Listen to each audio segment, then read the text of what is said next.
دیکھیں ہمارے پاس فرض دین میں سب سے پہلے نماز ہے، پھر روزہ ہے، پھر حج ہے، پھر زکوٰۃ ہے، پھر خمس ہے، پھر جہاد ہے، پھر امر بالمعروف ہے، پھر نہی عن المنکر ہے، اس کے بعد تبرع ہے، آخری تبرع ہے، آخری تبرع ہے۔ اب 9 چیزیں اگر ہم چھوڑ دیں اور ہم صرف ایک چیز کو پکڑ لیں، کیا ہمیں نجات ملے گی؟ دیکھیں اسٹیپ بائی اسٹیپ جو ہے اللہ نے ایک نظام بنایا ہے۔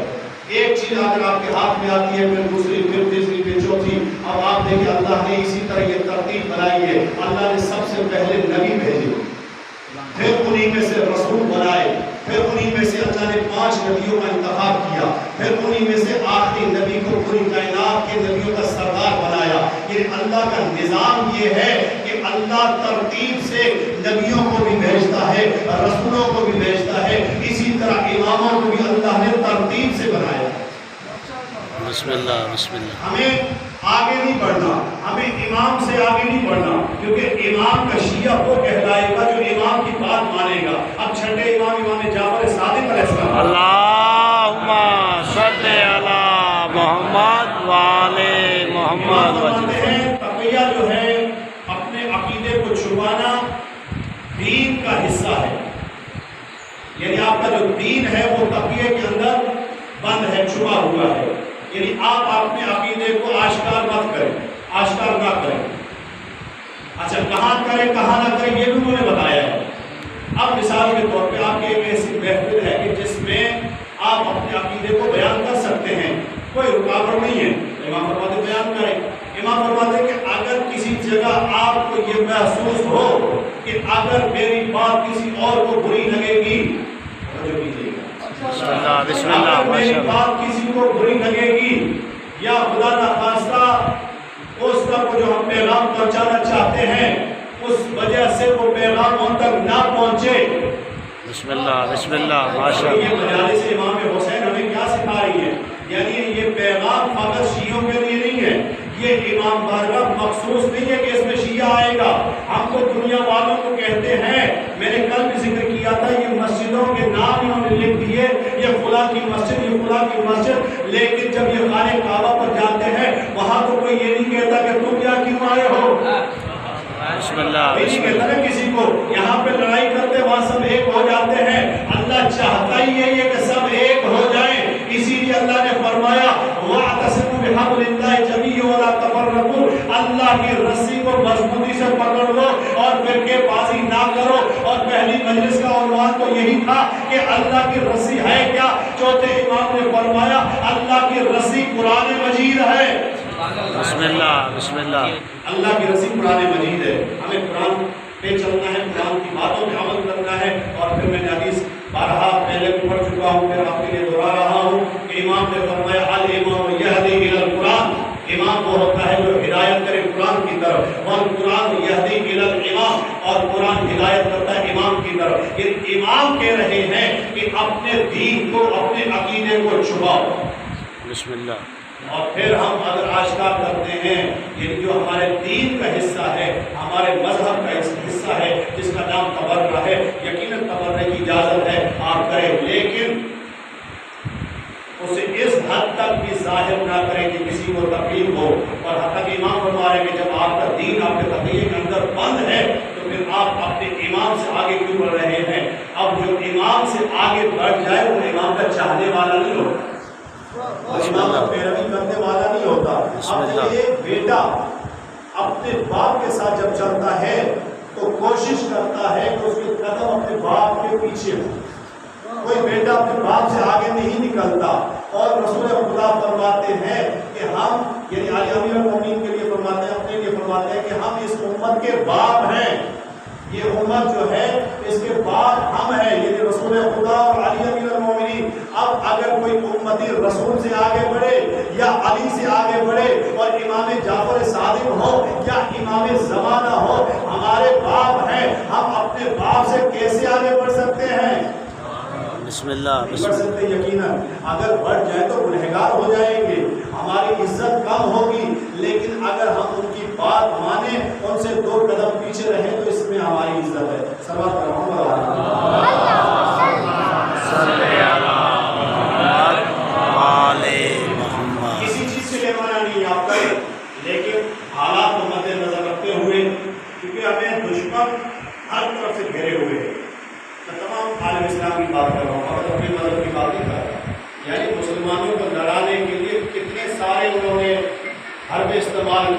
اسلام مٹ جائے. اور خاص طور پہ ایک اور بات بتا دوں آپ کے اس پاکستان کے لیے، تو یہ انہوں نے کہا ہے کہ پاکستان ہی نہ رہے، پاکستان ہی وجود سے ختم ہو جائے. بھائی کیسے ختم ہوگا؟ اسی طرح ختم ہوگا کہ جب لوگ آپس میں لڑنا شروع ہو جائیں، جب ایک فرقہ دوسرے فرقے سے بات تک نہ کرے، ایک ہی گھر میں فرقہ واریت ہو جائے، کوئی کسی سے بات نہ کرے، کوئی کسی کی مسجد میں نہ جائے، کوئی کسی کی بات نہ سنے، تو کیا ہوگا؟ آخر میں وہ ملک جو پہلے سے کمزور ہے، آپ کے سامنے پاکستان کے حالات پہلے سے کمزور ہے، اس کے بعد اگر ہم اس طرح آپس میں مل کے نہیں رہیں گے تو کیا ہوگا؟ یعنی ہم تو اس امام کے ماننے والے ہیں جنہوں نے ہمیں اتحاد سکھایا ہے. اگر آل محمد کے دروازے پر اگر ان کا دشمن بھی آ جائے، بسم اللہ بسم آپ کے اللہ. سامنے ساری روایتیں سنی ہوئی آپ کی، اگر امام کے دروازے پر اگر قاتل آ جائے تو امام اسے یہ نہیں کہتے کہ کل تم نے ہم پر ظلم کیا تھا، آج ہمارے دروازے پر کیا لینے آئے ہو، بلکہ امام انہیں گھر دیتے ہیں، انہیں کھانا دیتے ہیں، انہیں رہائش دیتے ہیں، اور یہ بھی کہتے ہیں کہ اگر کسی چیز کی ضرورت ہے تو ہم حاضر خدمت ہیں. بسم اللہ. یہ چوتھے امام کے لیے ملتا ہے کہ جب علی اکبر کا قاتل حسین ابن نمیر آیا تھا مدینے میں تو میرے مولا نے کتنی خدمت کی تھی، اور ایک بہت بڑا جملہ ہے، ان کے لیے کھانا خود بیویوں نے بنایا تھا. بسم اللہ یہ بڑی بسم بات اللہ. ہے. ہمارے ساتھ کوئی بدتمیزی کر لے، ہمارے بڑے کے ساتھ کوئی بدتمیزی کر لے، ہم تو سالوں سال بات نہیں کرتے اس سے، ہمارا تو اس سے رشتہ ختم ہو جاتا ہے. لیکن ایک تو علی اکبر کا قاتل ہو، یعنی دروازے اہل بیت پر آ کر ہم نے کیا سیکھا؟ ہمیں یہی تو سیکھنا ہے. سیرت آل محمد یہ ہے کہ اگر آپ کے دروازے پر اگر دشمن بھی آ جائے اس سے بھی اچھا سلوک کرو. یہ دروازہ امام حسین ہے، یہ دربار امام حسین ہے جس میں آپ اور ہم بیٹھے ہوئے ہیں. اس میں کوئی بھی آ جائے، چاہے وہ دشمن ہو چاہے دوست ہو، ہمیں اسے کچھ بھی نہیں کہنا، بلکہ اس کی خدمت، اس کی تعظیم کرنی ہے. بسم اللہ بسم اللہ. اب ہمیں امام یہی سکھا رہا ہے، اور امام ایسا ہونا چاہیے کہ جسے ہم امام مان سکیں. اور میں نے آپ کے سامنے ذکر کیا، امام ہم نہیں بنائیں گے، امام اللہ نے بنائے ہیں، ہمیں فقط اور فقط ان کی پیروی کرنی ہے. اور آج گفتگو آگے بڑھے گی. اب ہم قرآن سے پوچھتے ہیں کہ امام کیسا ہونا چاہیے. صلوات محمد اللہم صلی علی محمد وآل محمد. اب امام وہ ہونا چاہیے جو ہدایت کرے قرآن کی طرف اور قرآن ہدایت کرے امام کی طرف. اب اگر قرآن یہ دعویٰ کرے، بسم اللہ بسم اب اللہ. اگر قرآن دعویٰ کرے وَلَوْ أَنَّ قُرْآنًا سُيِّرَتْ بِهِ الْجِبَالُ أَوْ قُطِعَتْ بِهِ الْأَرْضُ أَوْ كُلِّمَ بِهِ الْمَوْتَى بَلْ لِلَّهِ الْأَمْرُ جَمِيعًا. بسم اللہ. اب یہ قرآن نے دعویٰ کیا وَلَوْ أَنَّ قُرْآنًا سُيِّرَتْ بِهِ الْجِبَالُ، اگر اس قرآن کے ذریعے سے زمین کی مسافتیں طے ہو سکتی ہیں، اس قرآن کے ذریعے سے پہاڑوں کو چلایا جا سکتا ہے، اور اسی قرآن کے ذریعے سے مردوں کو زندہ کیا جا سکتا ہے. بسم اللہ بسم یہ دعویٰ کی ہے نا قرآن نے.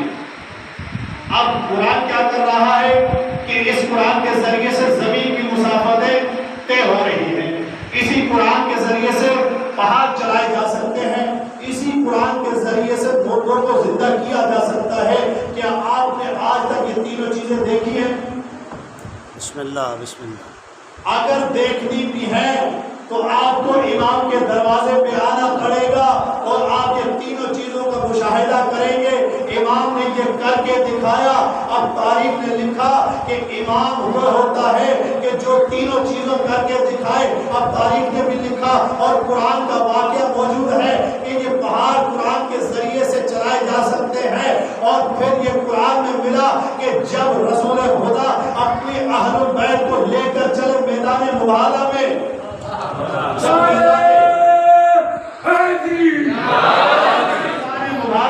اہل بیت گئے، جب نجران کے عیسائیوں نے دیکھا تو ایک جملہ انہوں نے کہا تھا کہ اگر یہ ہاتھ اٹھائیں گے دعا کے لیے، اللہ پہاڑوں کو اپنی جگہ سے ہٹا دے گا.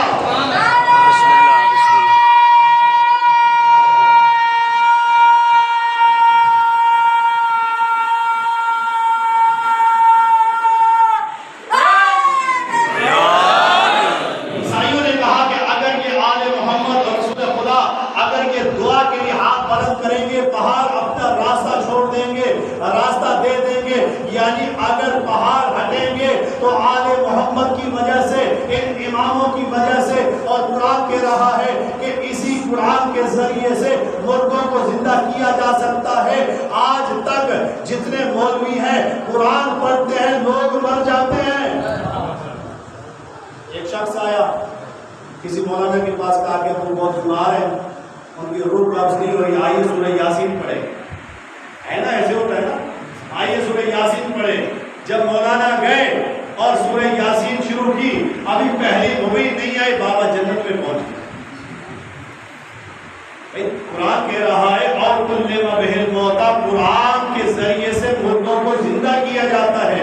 یہاں پہ مولوی قرآن پڑھ کے زندوں کو مردہ بنا رہا ہے،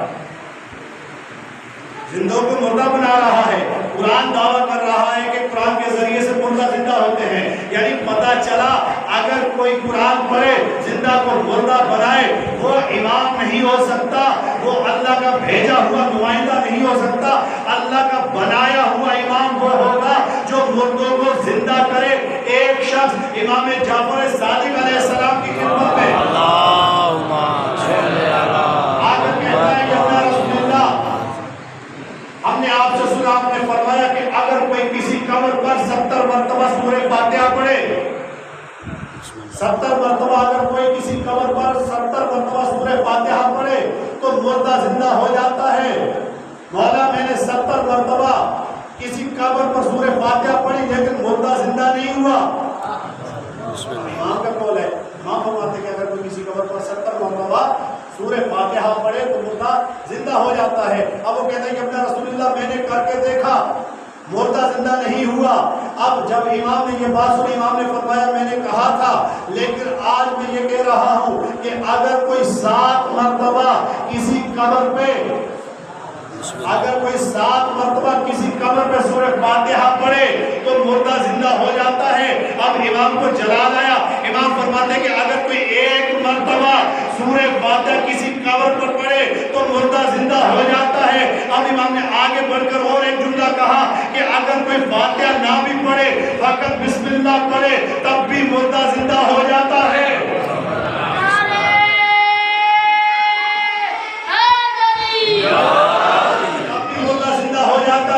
اب یہ سننا تھا، اس شخص نے کہا کہ اپنا رسول اللہ میں نے کر کے دیکھا، ایسا نہ ہوا، آپ آئیے کر کے دکھائیں۔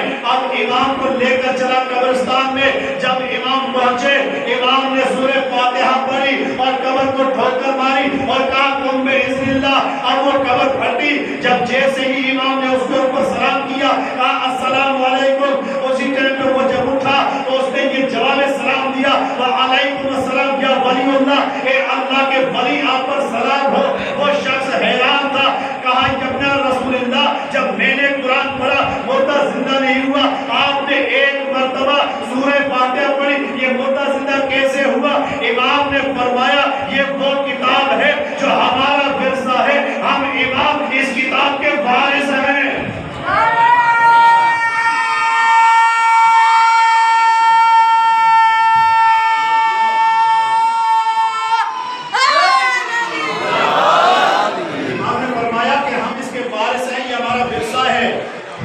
اور پھر یہ امام نے جملہ فرمایا، کہا کہ فقط ہم ہی آل محمد مردوں کو زندہ کر سکتے ہیں، ہمارے علاوہ کوئی نہیں کر سکتا۔ اور پھر تاریخ میں آپ دیکھیں کسی نے مردہ زندہ نہیں کیا،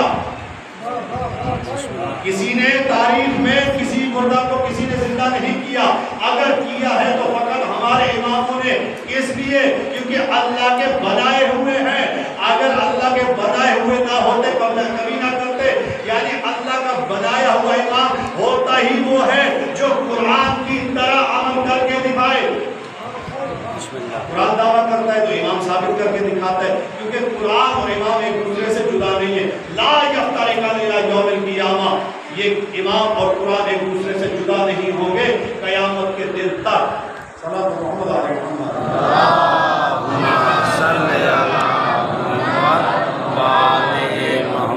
اب امام ایسا ہونا چاہیے کہ جسے تمام چیزوں کا علم ہو، اور امام قرآن کی طرح مردوں کو زندہ کرے۔ اسی قرآن کے ذریعے سے مردہ زندہ ہوتے ہیں۔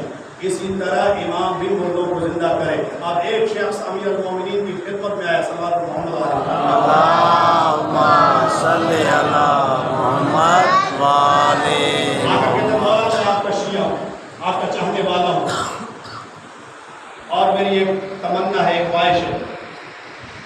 آپ دیکھیں جب امام کا چاہنے والا امام کے پاس آئے تو امام ہوتا ہی وہ ہے جو اپنے چاہنے والے کی تمنا پوری کرے. بسم اللہ. یعنی امام کے دروازے پہ امام کا شیعہ آ کر کہتا ہے مولا میں آپ کا چاہنے والا ہوں, میری ایک تمنا ہے. مولا نے فرمایا کیا تمنا ہے؟ کہا کہ جب دوسرے خلیفہ نے سعد بن ابی وقاص کو مدائن کے لیے بھیجا تھا لشکر کے ساتھ, تو اس لشکر میں میرا بھائی بھی گیا اور انہوں نے وہ جنگ فتح کر لی اور اس جنگ میں میرا بھائی مارا گیا. اب بہت عرصہ گزر چکا ہے, میں نے اپنے بھائی کو اس کے بعد نہ دیکھا نہ ملاقات ہوئی, پھر پتہ چلا وہ شہید ہو گیا, مارا گیا. لیکن کیا عقیدے کے مطابق کہا کہ مارا گیا, اب میں چاہتا ہوں کہ میں اس سے ملاقات کروں. میرے مولا نے جملہ کہا کہ تمہیں اس سے مل کر فائدہ کیا ہوگا. اب دیکھیں امام مولا نے مردوں کو زندہ کرے. اب وہ کہتے ہیں مولا بس میری یہی ایک تمنا ہے کہ یہی آرزو ہے میری پوری کر دیں. مولا نے کہا کہ اگر اس کے علاوہ کوئی اور آرزو ہوتی تو میں پوری کر دیتا. اس نے کہا نہیں مولا میری یہی تمنا ہے, آپ پوری کریں. یعنی اس بات سے یہ بھی ہمیں معلوم ہوا کہ علی کا چاہنے والا, مولا کا چاہنے والا یہ عقیدہ رکھتا ہے کہ امام سب کچھ کر سکتا ہے. بسم اللہ. یعنی امام کے اختیار میں ہے, وہ کر سکتا ہے. جب اس کا اصرار پڑا تو میرے مولا نے کہا چلو مجھے اس کی قبر دکھاؤ. جب وہ اس کی قبر پر لے کر امیر المومنین کو آیا اور کہا کہ مولا یہ میرا بھائی ہے, یہ اس کی قبر ہے, تو میرے مولا نے تاریخ میں لکھا کہ مولا سواری پہ سوار تھے, اپنے گھوڑے پہ, ہاتھ میں نیزہ تھا.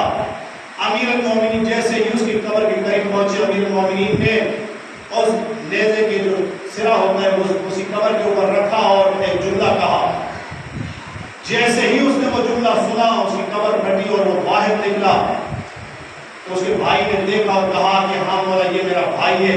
تاریخ نے لکھا کہ اس کا لمبا قد تھا اور گندمی رنگ تھا, اور پھر اس کے بعد جب وہ نکلا تو وہ عربی میں بات نہیں کر رہا تھا, کسی اور زبان میں بات کر رہا تھا.